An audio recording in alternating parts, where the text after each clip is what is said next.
Seminário no Ar, um estudo bíblico sobre o tema Sal da Terra e Luz do Mundo. Aula número 33. O sal tem fé? É preciso caracterizar este aspecto natural do sal e aplicarmos-lo às nossas vidas espirituais. O sal tem fé. Fé é certeza, convicção. Fé é certeza do que não aconteceu. Certeza daquelas coisas que não se veem, mas que nós sabemos existirem, e é também a convicção de fatos que ainda não aconteceram, mas que vão acontecer, porque nós cremos que o Senhor, nosso Deus, é suficientemente poderoso para fazer acontecer.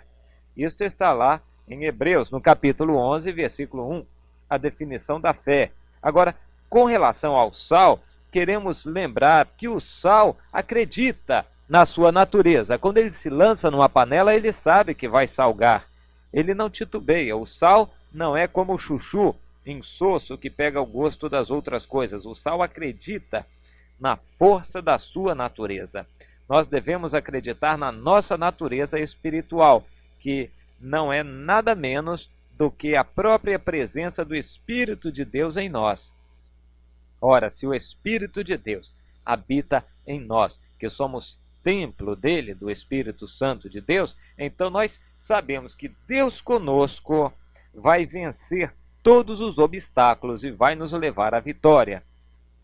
Vitória não é necessariamente aquilo que nós imaginamos ou queremos. Vitória é do ponto de vista de Deus. Porém, nós temos que crer. A fé tem uma parte que depende de nós. Nós precisamos utilizar, dar livre vazão, livre percurso à fé, porque sem fé, está escrito em Hebreus 11:6, é impossível agradar a Deus. Sem fé é impossível agradar a Deus. E eu quero que você creia nisto, que você saiba que Deus espera de você atos concretos, atitudes que demonstrem fé, que você tome decisões sem saber exatamente suas consequências, crendo, confiando no Senhor.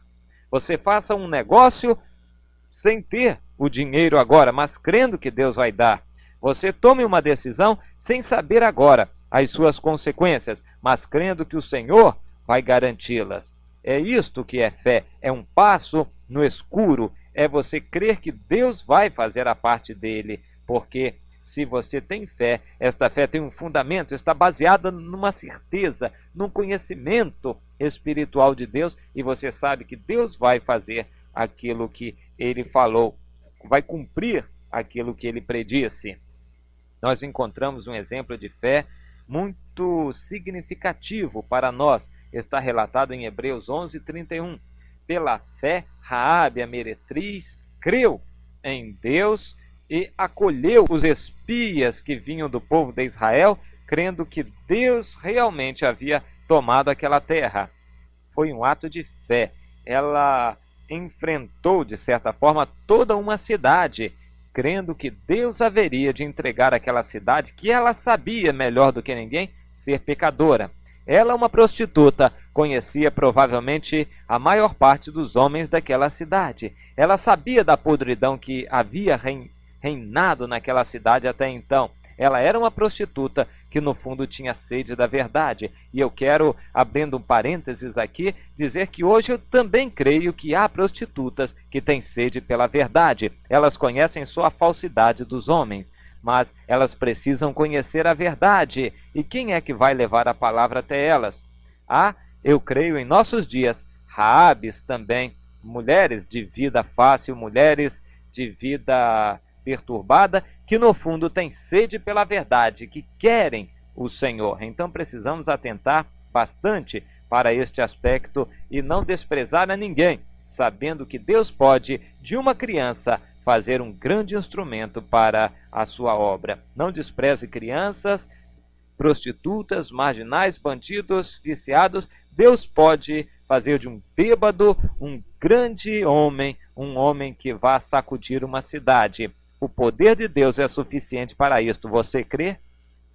Eu pergunto, você tem fé nisto? Ou você despreza esse tipo de pessoas e gosta só dos engravatados de igreja? Esses para Deus são como às vezes trapo de imundícia, que não servem para nada, são fariseus, sepulcros caiados. Mas aqueles que estão na vida hoje, no fundo, podem estar nesta vida porque não conheceram ninguém que fosse verdadeiro ainda. Não conheceram pessoalmente ninguém que lhes apresentasse o caminho da verdade. E essas pessoas precisam de um testemunho de fé. E a Raabe, lá em Josué, no capítulo 2, versículo 21, respondeu aos espias, porque ela creu naqueles espias. Segundo as vossas palavras, assim seja. Segundo as vossas palavras, é uma atitude de fé, que você também possa crer nas palavras de homens de Deus, que você possa crer nas palavras de Deus. Pela palavra, eu creio. Então, conforme a vossa palavra, assim seja. Diga isto, amém, assim seja. Eu vou andar, vou viver, vou seguir pela fé, segundo essas palavras. Creia nisto, meu irmão. Ainda em Josué, nós encontramos em Josué 3, versículo 10, Josué dizendo ao povo: nisto conhecereis que o Senhor Deus vivo está no meio de vós, e que de todo lançará de diante de vós os cananeus, os heteus, heveus, ferezeus, girgazeus, amorreus e jebuseus. E ainda continua: eis que a arca da aliança do Senhor Deus de toda a terra passa o Jordão diante de vós. Fé, isto é fé. Nisto conhecereis que Deus está no meio de vós. Ele vai lançar todos estes povos fora. Que coisa difícil para nós. Eu agora, na minha situação, fraco como eu sou, crer que Deus vai fazer grandes coisas e de que eu vou presenciá-las, eu vou assistir, eu vou ver, eu vou ser um participante. Deus vai me usar para fazer grandes coisas. É mesmo um passo de fé. É preciso crer. Eu creio, como diz aquele homem: Senhor, eu creio, ajuda-me na minha falta de fé, mas com um pouco de fé que eu tenho, eu creio. Eis que a arca da aliança do Senhor Deus de toda a terra passa diante de vós. Saiba disto, meu irmão, creia pela fé. O Senhor vai à nossa frente, tudo vai acontecer. O Senhor à nossa frente é poderoso para sacudir e destruir muralhas de inimigos. Deus, é um Deus terrível, poderoso. Em Josué 4:7 nós lemos: então lhes direis que as águas do Jordão foram cortadas diante da arca da aliança do Senhor.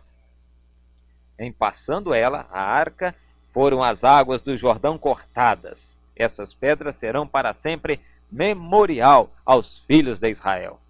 As águas foram cortadas quando a arca chegou. O Senhor no nosso meio. A arca é a presença do Espírito Santo em nós. Hoje nós não temos a arca literal. Nós temos a arca que é o Espírito Santo dentro de nós. Este Espírito Santo é que é o memorial. Então, o Espírito Santo de Deus dentro de nós, no seio da sua igreja, é a arca que vai adiante de nós.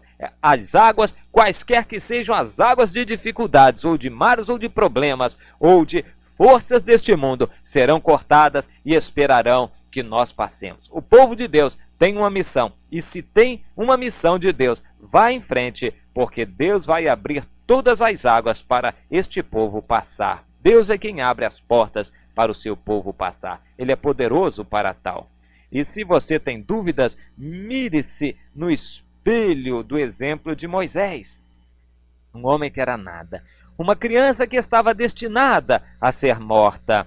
Tornou-se um habitante do deserto. Abandonado no deserto, fugido do Egito. Ali ele teve um encontro com Deus e a sua vida foi modificada. Tanto é que se diz lá em Deuteronômio 34, de 10 em diante, o que não foi escrito por Moisés: nunca mais se levantou em Israel profeta algum como Moisés, com quem o Senhor houvesse tratado face a face. Deus tratou com Moisés face a face e pode tratar com você também, pela fé, no tocante a todos os sinais e maravilhas que por mandado do Senhor fez na terra do Egito, a Faraó, aos seus oficiais e a toda a sua terra. Deus pode usar você para, neste Egito do Brasil, neste Egito do Rio de Janeiro, usar você para sacudir vidas, para enfrentar reis e autoridades, governos, governantes. Você pode ser usado por Deus com grande autoridade e poder. Você precisa ter fé. Basta que você creia quando o Senhor lhe aparecer, ou o Senhor se revelar a você. Creia pela fé. Diga, Senhor, eis-me aqui, como Samuel. Diga como Isaías, envia-me a mim, Senhor. Também no tocante a todos os sinais que ele fez e a todas as obras da sua mão poderosa e aos grandes e terríveis feitos que operou Moisés à vista de todo o povo. E está escrito em Hebreus 11 que foi pela fé que Moisés fez tudo isto. Não foi, meus irmãos, pela sua capacidade, engenhosidade ou seu poder, mas foi pela fé, tão somente confiado no poder de Deus. E o mesmo poder que estava com Moisés esteve com Jesus e está com você. Você pode fazer grandes coisas no nome do Senhor. E se você pensa que porque a situação é difícil, hoje em dia as coisas não são mais assim, está enganado. A situação já foi mais difícil ainda. Nós encontramos em 2 Reis, no capítulo 23 e versículo 6, um jovem chamado Josias. Ele foi colocado como rei em um reino muito difícil, corrompido e pervertido. A situação espiritual ia de mal a pior. No entanto, jovem ainda, ele tomou coragem e, em nome do Senhor, pela fé, fez coisas grandes e terríveis. Tirou da casa do Senhor o poste ídolo e levou para fora de Jerusalém até o vale de Cedron, no qual o queimou e o reduziu ao pó.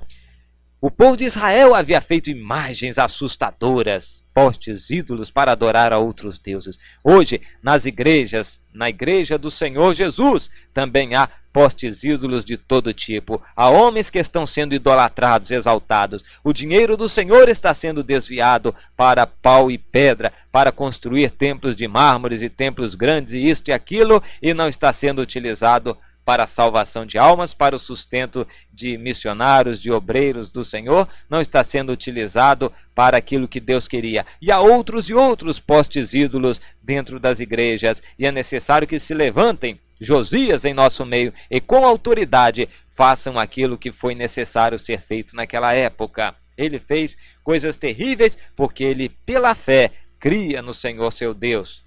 Mais adiante se diz no versículo 17 que ele perguntou, andando por ali, que monumento é este? Então responderam, este é o monumento da sepultura do homem de Deus que veio de Judá e já morreu inclusive, e apregoou estas coisas que tu fizeste contra o altar de Betel.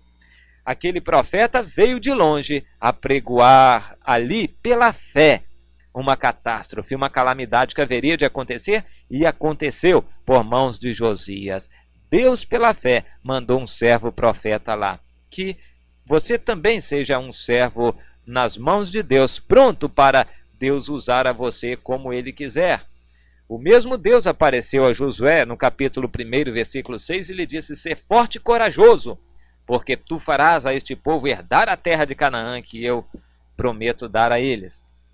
Ser forte e corajoso, tu farás a este povo herdar a terra de Canaã. Deus disse a Josué, é fé. Josué teve que ter fé para tomar as decisões que tomou, para prosseguir no nome do Senhor. Que seja assim com você também, meu irmão. Em Gálatas 2:20 está dito pelo apóstolo Paulo, não mais eu vivo, mas Cristo vive em mim. E esse viver que agora tenho, vivo pela fé no Filho de Deus que me amou e a si mesmo se deu por mim. A fé, então, é o que agrada a Deus. Deus espera ver em você a fé que é fruto. Gálatas 5 está lá no finalzinho do capítulo. Deus espera ver em você a fé que é fruto do Espírito, fruto de um caráter novo, um caráter regenerado. Que você viva pela fé, que a sua vida já não viva pelo mundo mais, pelo que você vê, mas pelo que você sabe que Deus vai fazer, pelo que Deus diz. Fé no Senhor e em suas palavras. Viva pela fé, meu irmão. Amém.